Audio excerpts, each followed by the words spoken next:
आज हम लोग चर्चा करेंगे शरीर के बारे में। शरीर, बॉडी।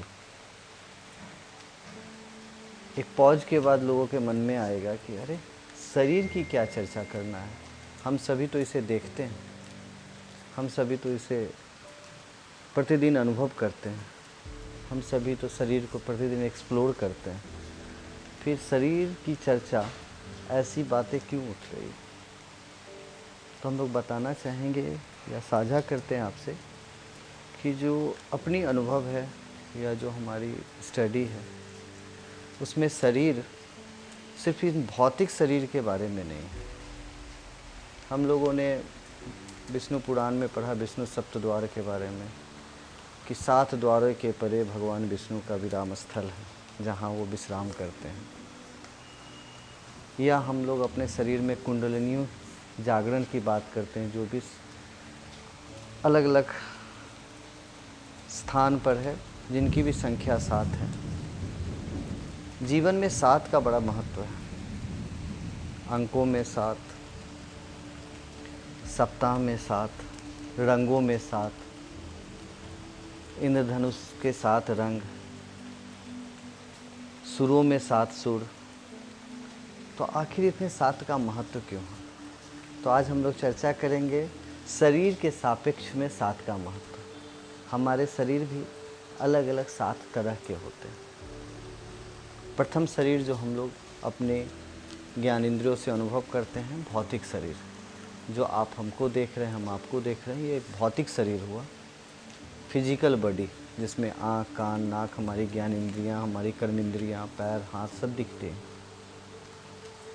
इसके बाद आता है भाव शरीर, जो हम फील करते हैं, किसी रंगों का, सेक्सुअल अर्ज का, खुशी का, दुख का, आनंद का, ये अनुभूति जिस शरीर में होती है, उसको हम लोग भाव शरीर करते हैं, जहाँ हम अपनी भावनात्मक अध्ययन करते हैं, अपने भावों का अध्ययन करते हैं। उसके बाद आता है सूक्ष्म शरीर।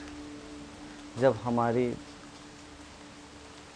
सूक्ष्मता बढ़ती है, हम ज़्यादा गहन होते हैं, अपने अध्ययन से विवेकशील होते हैं, जब हम तर्क कर सकते हैं, किसी चीज़ों को इंटरप्रिटेट कर सकते हैं, जब हम अपनी अपनी पर्सपेक्टिव रख सकते हैं एक ही चीज़ों के लिए, उसको हम लोग बोलते हैं सूक्ष्म शरीर, जहाँ हम लोग किसी चीज़ का सूक्ष्मतम अध्ययन करते हैं। इसके बाद शरीर का एक रूप आता है मानस शरीर, जैसे इंट्यूशन होना आपके अंदर, स्वप्न आना, स्वप्न के द्वारा कुछ विषयों का अध्ययन होना, या कुछ लोगों के अंदर कुछ ऐसी गुण होती है जिसको हम लोग सिक्स्थ सेंस बोलते हैं। जब आपकी ज्ञान इंद्रियाँ कुछ ज़्यादा विकसित हो जाती है, तो उनकी कहीं ना कहीं मानस शरीर भी जागृत होती है, जहाँ से आप इंट्यूशन को देख पाते हैं, किसी लोगों का भविष्य को देख पाते हैं। जब मानस शरीर जागृत होता है, उसके बाद हमारी आत्मा की ओर हम लोग बढ़ते हैं, जिसको हम लोग आत्मिक शरीर बोलते हैं, जहाँ हम अपने आत्मा को, अपने आप को जान पाते हैं। अपने भौतिक शरीर, भाव शरीर, सूक्ष्म शरीर, मानस शरीर से दूर हम जब अपने आप को देखते हैं, वो है मेरी आत्मिक शरीर, जिनको हम आत्मा बोलते हैं।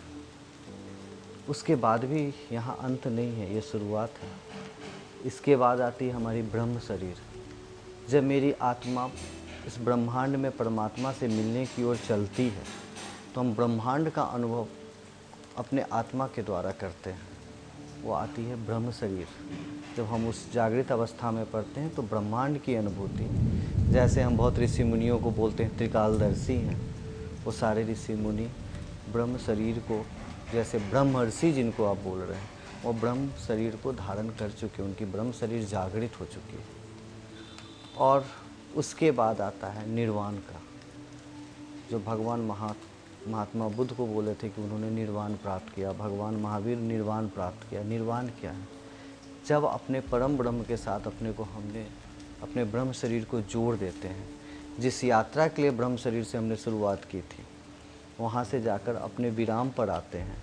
जब हम परमात्मा में अपने को सम्मिलित कर लेते, समाहित करते हैं, मेरी ये शरीर जब परमात्मा के साथ मिलन कर लेती है, उसको हम लोग बोलते हैं निर्वाण का समय।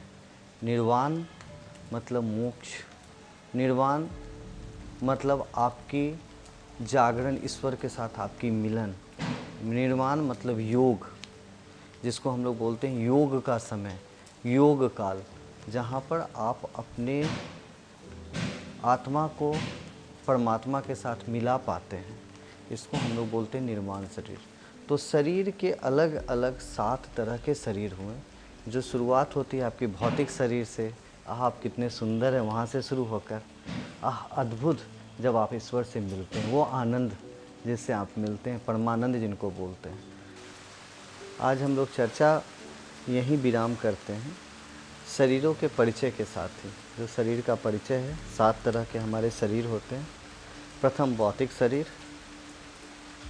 सेकंड भाव शरीर, थर्ड सूक्ष्म शरीर, उसके बाद आता है मानस शरीर, फिर आत्मिक शरीर, फिर ब्रह्म शरीर और अंत में निर्वाण शरीर। इन 7 शरीरों को हमको ध्यान में रखना है कि हमारी 7 तरह की शरीर होती है, 7 प्रकार की शरीर होती है, और हमको सभी को सजग करना, सभी को जागृत करना है। निर्वाण प्राप्ति हेतु इनका जागरण काफ़ी ज़रूरत है, जागरण की आवश्यकता है। और जागरण की प्रक्रिया हम लोग आगे कभी चर्चा में करेंगे कि हम लोग कैसे इसको जागृत कर सकते हैं। जहाँ कुंडलिनी जागरण से क्या संबंध है, उसका भी विस्तृत चर्चा करेंगे।